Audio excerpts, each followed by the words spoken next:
Hi friends, welcome back to our channel. నేనైతే ఇవి shape పట్టి ఎలా వేసేది చూపిస్తాను చూడండి. వేరే పద్ధతిలో మనం ఫోల్డ్ చేసి వేస్తాం కదా, ఖర్చు కనపడకుండా, అలా కాకుండా వేరే మెథడ్లో వేస్తాను. రైట్ సైడ్ లోపలికి పెట్టేసుకోవాలి, రాంగ్ సైడ్ పైకి ఉండాలన్నమాట. ఇట్లా పెట్టేసి రెండు అయితే నేను పెట్టేస్తున్నా. ఇంకొకటి కావాలంటే స్టిప్గా ఉండేదానికి ఇంకొకటి కూడా యాడ్ చేసేసుకోవచ్చు. ఓన్లీ ఇది కాటన్ క్లాత్ అండి, ఇది కాటన్ బ్లౌజ్ అనమాట. ఇది ప్లెయిన్ బ్లౌజ్ లాగానే, లైనింగ్ అయితే వేయలేదు. రెండు ఇలా ఇలా కుట్టాం కదా, ఇలా రబ్ చేసుకుంటూ ఇలా నీట్గా ఇలా ఫోల్డ్ చేయాలి. ఫోల్డ్ చేసి దానిపైన ఒక స్టిచ్ అయితే వేసేసుకుంటే నీట్ ఫినిషింగ్ అయితే ఉంటుంది. ఇలాంటివి ఏంటంటే మనం కాటన్వి కదా, ఫోల్డ్ చేసి మరీ లాగితేను అంత బాగోదండి, ఎందుకు ఫినిషింగ్ కూడా సరిగ్గా రాదనమాట. అందుకనేసి నేను ఇలా ఈ మెథడ్లో అయితే ఇంకొక మెథడ్లోని మీకు చూపిస్తాను చూడండి. ఖర్చు కనపడకుండా, ఫోల్డ్ చేయకుండా, మనం ఫోల్డ్ చేయకుండా ఎలా స్టిచ్ చేసేది. ఎక్స్ట్రా ఏమన్నా ఉంటే ఇలా ట్రిమ్ చేసేసేయండి. ట్రిమ్ చేసిన తర్వాత మనము కుట్టింటాం కదా డాట్స్, నేనైతే కుట్టి పెట్టాను. ఫ్రంట్ డాట్స్ అయితే 4 డాట్స్ వేసాను అనమాట. ఇలా వేసిన తర్వాత ఇవి షేప్ పట్టి ఎలా పెట్టేది నేను చూపిస్తాను చూడండి. ఇలా మోటు కొంచెం పావించి పైకి ఇలా పెట్టేసుకొని, దీని మనం డాట్స్ ఏ పక్క వేసామో అటు సైడ్ నుంచి ఇలా స్టిచ్ చేశాను అనమాట. ఫస్ట్ స్కిప్ చేయకుండా చూడండి, బిగినర్స్కి బాగా యూజ్ అవుతుంది ఈ టిప్పు. ఎక్కువ సార్లు అయితే నేను ఫోల్డ్ చేసి అయితే కుడుతూ ఉంటా. ఇలా కూడా ట్రై చేయండి.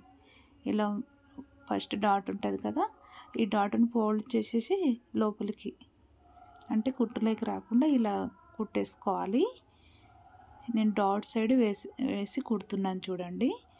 మళ్ళీ దాన్ని ఇలా తిప్పేసుకొని,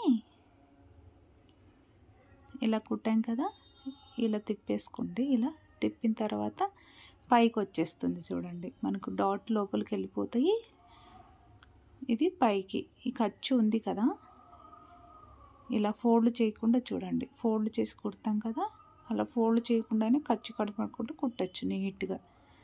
ఇలా ఫోల్డ్ చేసేసి ఒక పాదం నుంచి ఫోల్డ్ చేసేసి, ఇలా ఫిట్టింగ్ కూడా మనకు హెచ్చులు తగ్గులు రాకుండా కూడా ఉంటుంది ఇలా కుట్టడం వలన. షేప్ పట్టి ఫిట్టింగ్ చేసేటప్పుడు బ్యాక్ సైడ్ కొలుచుకొని అప్పుడు మనం ఇలా ఫోల్డ్ చేసి కుట్టచ్చు అనమాట.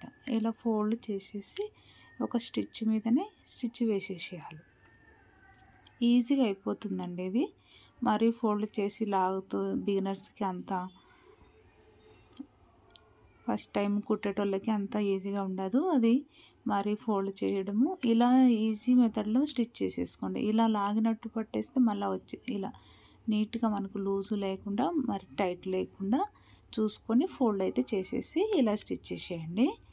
ఈజీగా అయిపోతుంది అనమాట ఇలా కుట్టడం. మనకు ఖర్చు కనపడకుండా ఉంటుంది, నీట్ ఫినిషింగ్ తోటి షేప్ పట్టి అయితే వచ్చేస్తుంది అనమాట. ఇలా ఆ ఖర్చు మీద నుంచే ఇలా ఫోల్డ్ చేసుకుంటూ కుట్టుకోవాలి, అంతే, ఈజీగా అయిపోతుంది. మళ్ళీ ఫోల్డ్ చేసి ఇలా కాకుండా ఇలా కూడా ట్రై చేయండి. ఓకేనా? నచ్చింది అనుకోండి ఒక లైక్ ఇచ్చేసి సబ్స్క్రైబ్ చేయడం మర్చిపోవద్దు ఫ్రెండ్స్.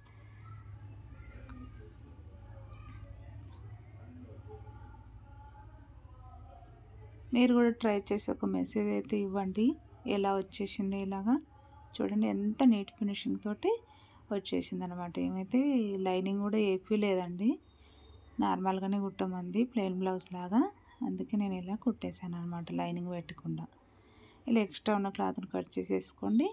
ఇలా రెండోది కూడా సేమ్ ఇలా కుట్టేసాను చూడండి. మనకు ఖర్చు కనపడదు, నీట్ ఫినిషింగ్ అయితే ఉంటుంది. పైన కుట్టు వేయడం వలన కూడా గట్టిగా కూడా ఉంటుంది అనమాట.